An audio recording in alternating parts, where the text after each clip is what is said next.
राधे राधे भक्तों, आज हम आपको माघ महात्म के 16वें अध्याय की कथा सुना रहे हैं।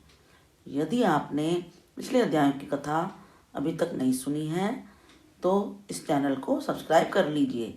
इससे आपको आने वाले अध्यायों की कथा भी प्राप्त हो सकेगी।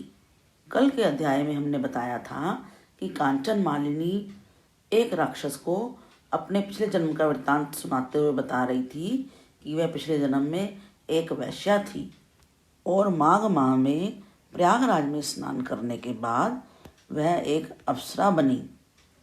अब आगे कथा शुरू करते हैं।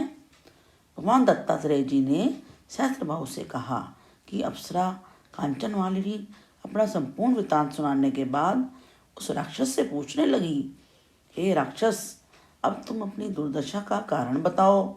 स्पष्ट रूप से कहो कि किस महापाप के कारण तुम इस राक्षस योनि को प्राप्त हुए हो। राक्षस बोला, हे देवी, अपने पूर्व जन्म में मैं काशी में वेद पाठी ब्राह्मण था। पवित्र काशी में उत्तम ब्राह्मण कुल में मेरा जन्म हुआ था। मैं पवित्र कुल उत्पन्न शास्त्रज्ञ तथा धर्मज्ञ था, किंतु मैंने दुराचारी और हिंसक राजाओं, शूद्रों, चंडालों तथा पापियों से अनेकों बार दान ग्रहण किए। इतना ही नहीं, मैंने पवित्र काशी नगरी में अनेकों पाप भी किए। मैंने स्वयं कुपात्रों से दान लिया, परंतु स्वयं कोई धर्म का कार्य नहीं किया। इसी कारण मृत्यु के पश्चात मुझे घोर नरकों की प्राप्ति हुई। मैंने पवित्र धाम काशी में पापी जीवन बिताया था, अतएव मैं अनंत काल तक नरकों में यातनाएं भोगता रहा।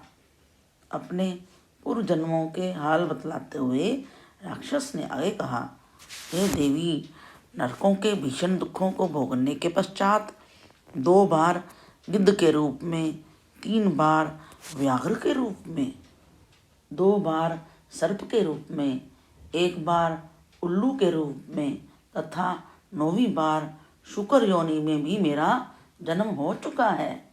अब 10वीं बार मुझे राक्षस योनि प्राप्त हुई है। इस योनि में मैं सहस्त्रों वर्ष का जीवन बिता चुका हूँ, परंतु मेरा उद्धार नहीं हो रहा है। मैंने अपने इस वर्तमान निवास क्षेत्र को असंख्य निर्दोष जीवों की हत्या से 3 योजन के विस्तार तक जीवन हीन कर दिया है। मैंने अनेकों निरपराध जीवों की हत्या की है, जिससे पाप से मैं घोर दुखी तथा अशांत हूँ। हे देवी, आपके दर्शनामृत का पान कर मुझे अथाह शांति मिली है। अब आप कृपा करके मेरे कष्ट निवारण की युक्ति बतलाने की कृपा करें। राक्षस के इस प्रकार दीनतापूर्वक निवेदन करने पर परोपकारी अप्सरा कांचन मालिनी कुछ देर तक विचार करके बोली, हे राक्षस, मैं तुम्हारे पाप कर्मों से अवगत हूँ।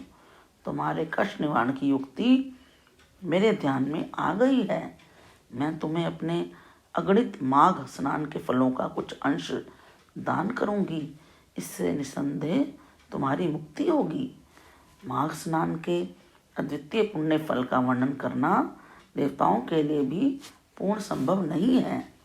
हे राक्षस, इस पुण्य फल का मुझे स्वयं अनुभव है, इसलिए मैं तत्काल तुम्हें अपने माघ स्नान का फल दे रही हूँ।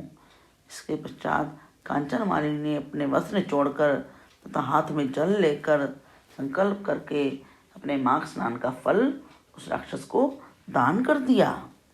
कंचन मालिनी के इस दान के चमत्कारी प्रभाव से वह राक्षस तत्काल राक्षस योनि से मुक्त होकर देवताओं जैसे स्वरूप को प्राप्त हो गया। उसी समय देव योनि प्राप्त कर चुके राक्षस को स्वर्ग लोक ले जाने के लिए एक दिव्य विमान आ गया। प्रस्थान के पूर्व नतमस्तक होकर उसने कांचन मालिनी से कहा, हे माता, आपने पापों तथा दुखों से मुझे मुक्त कर दिया है।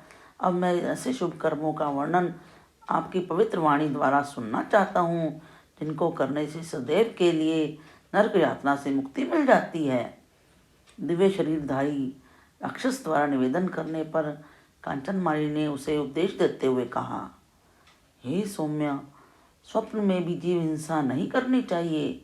काम को वश में रखना चाहिए तथा कभी भी पर स्त्री गमन नहीं करना चाहिए। सदैव ही भगवत भजन तथा धर्म कार्यों में लीन रहना चाहिए। पर छिद्रान्वेषण तथा पर निंदा से मुक्त रहकर सदैव ही सत्य संभाषण करना चाहिए। तुम्हारे स्नेह और श्रद्धा के वशीभूत होकर मैंने तुम्हें जो धर्म उपदेश दिया है उसे सदैव ध्यान में रखकर मनसा वाचा कर्मणा धर्मलीन बने रहना तथा भगवत भजन करते रहना, इसी में तुम्हारा कल्याण निहित है। कांचन मालिनी का उपदेश सुनकर वह देव कायाधारी राक्षस बोला, हे भद्रे, आपका सदैव कल्याण हो, आप सदैव सुखी तथा प्रसन्न रहो।